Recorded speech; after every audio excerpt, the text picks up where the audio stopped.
ശ്രീനാരായണ ഗുരുദേവ തൃപ്പാദങ്ങളിൽ എൻ്റെ സാഷ്ടാംഗ പ്രണാമം. ശ്രീ മങ്ങാട് ബാലേന്ദ്രൻ സാറിൻ്റെ ഗുരുദേവ കഥാസാഗരം ഭാഗം 244. നീ ഇനിയും കള്ളു കുടിക്കുമോ? ഭാഗം 244. നീ ഇനിയും കള്ളു കുടിക്കുമോ ഇവിടെ ആരംഭിക്കുന്നു. ഒരിക്കൽ വൈക്കം താലൂക്കിൽപ്പെട്ട വടയാട്ട് പ്രദേശം ഗുരുദേവൻ സന്ദർശിച്ചു കൊണ്ടിരിക്കുകയായിരുന്നു. ആ വേളയിൽ കുന്നേൽ ശേഖരപ്പണിക്കർ എന്നൊരു ഭക്തൻ ഗുരുദേവനെ അദ്ദേഹത്തിൻ്റെ ഭവനത്തിലേക്ക് ക്ഷണിച്ചുകൊണ്ടുപോയി. കുറച്ചു നേരം കഴിഞ്ഞപ്പോൾ ആ ദേശത്തുകാരനായ ഒരു കള്ളുകുടിയൻ കാലുറയ്ക്കാതെ വെച്ച് അവിടേക്ക് കയറി വന്നു. അത് കണ്ട് ശേഖരപ്പണിക്കരും ബന്ധുക്കളും വളരെ പ്രയാസപ്പെട്ടു. അവനെ അവിടെ നിന്നും പറഞ്ഞയക്കുവാൻ പല ഉപായങ്ങളും നടത്തി നോക്കി. പക്ഷേ അതൊന്നും ഫലവത്തായില്ല. അവിടെ തന്നെ മതോന്മത്തനായി നിന്ന അവൻ്റെ ഭാവം കണ്ടിട്ട് ഗുരുദേവൻ ചോദിച്ചു, നീ കള്ളു കുടിച്ചിട്ടുണ്ടോ? അവൻ നന്നായി കുടിച്ചിട്ടുണ്ട്. ഗുരുദേവൻ, നീ ഇനിയും കള്ളു കുടിക്കുമോ? അവൻ കിട്ടിയാൽ കുടിക്കും. ഗുരുദേവൻ, എന്നാൽ മേലാൽ കുടിക്കരുത്, കിട്ടിയാലും കുടിക്കരുത്. അത്രയും പറഞ്ഞിട്ട് അവിടെ ഇരുന്ന ഒരു മധുരനാരങ്ങ എടുത്ത് അവന് കൊടുത്തു. എന്നാൽ ഗുരുദേവൻ്റെ ആ കൽപ്പനയെ ധിക്കരിക്കണമെന്നായിരുന്നു അവൻ്റെ വിചാരം. അതിനാൽ ഒരു കോഴിയെ കൂടി വാങ്ങിക്കൊണ്ടാണ് അവൻ അന്ന് വീട്ടിലെത്തിയത്. വേഗം ആ കോഴിയെ കൊന്ന് കറി വയ്ക്കാൻ അവൻ ഭാര്യയോട് ആജ്ഞാപിച്ചു. മുഴുക്കുടിയനായ ഭർത്താവിൻ്റെ അടിഭയന്ന് അവൾ വേഗം കോഴിക്കറി തയ്യാറാക്കി വെച്ചു. അപ്പോഴേക്കും അവൻ കവലയിൽ നിന്നും ഒരു കുടം കള്ളും വാങ്ങിക്കൊണ്ട് വീട്ടിലെത്തുകയുണ്ടായി. എന്നിട്ട് കോഴിക്കറി വിളമ്പി അടുത്തു വെച്ചു. അതിനുശേഷം കള്ള് പകർന്ന് കുടിക്കുന്നതിനുള്ള മൺകോപ്പ എടുക്കുന്നതിനായി അവൻ വീടിനുള്ളിലേക്ക് കയറി.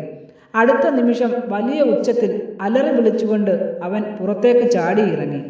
ആ രംഗം കണ്ട് ഓടിയെത്തിയ ഭാര്യ കാര്യമെന്തെന്നറിയാതെ പരിഭ്രമിച്ചു നിന്നു. അവനൊന്നും മിണ്ടാനാവാത്ത നിലയിൽ അപ്പോൾ ഭയന്ന് വിറയ്ക്കുകയായിരുന്നു. അത് കണ്ടിട്ട് ആ സ്ത്രീ അകത്ത് കയറി നോക്കി. അസ്വാഭാവികമായി ഒന്നും അവിടെ കാണായികയാൽ അവൾ സാധാരണ പോലെ പുറത്തേക്ക് ഇറങ്ങി വന്നു. അവൻ വീണ്ടും ധൈര്യം സംഭരിച്ച് ഒരിക്കൽ കൂടി അകത്തേക്ക് പോയി. അപ്പോഴും അവൻ നേരത്തേതുപോലെ ഭയന്ന് നിലവിളിച്ചുകൊണ്ട് പുറത്തേക്ക് ചാടിയിറങ്ങി.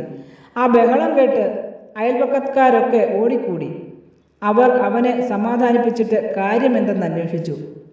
അപ്പോൾ അവൻ ഗുരുദേവ കൽപ്പന ധിക്കരിക്കുവാൻ നടത്തിയ കാര്യങ്ങളെല്ലാം പറഞ്ഞു.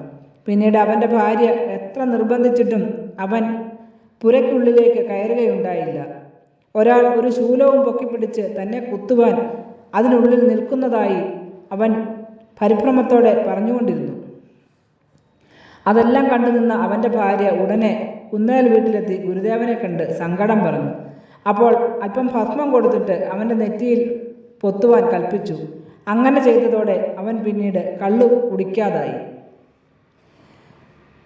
നാരായണാഖ്യ ഗുരുദേവൻ പിറന്നു വയൽവാരത്തു വീട്ടിൽ അവതാരാർത്ഥമായറിക ആരോമലുണ്ണിത വലിലാവിലാസം അകതാരിൽ വിളങ്ങിടുക നാരായണായ നമോ.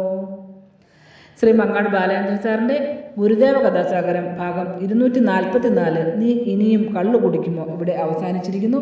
ഇതിൽ വന്നിട്ടുള്ള തെറ്റുകുറ്റങ്ങൾ സദയം ക്ഷമിക്കണമെന്ന് ഗുരുദേവ നാമത്തിൽ അറിയിക്കുന്നു. നന്ദി, നമസ്കാരം. ഗുരുധർമ്മം വിജയിക്കട്ടെ.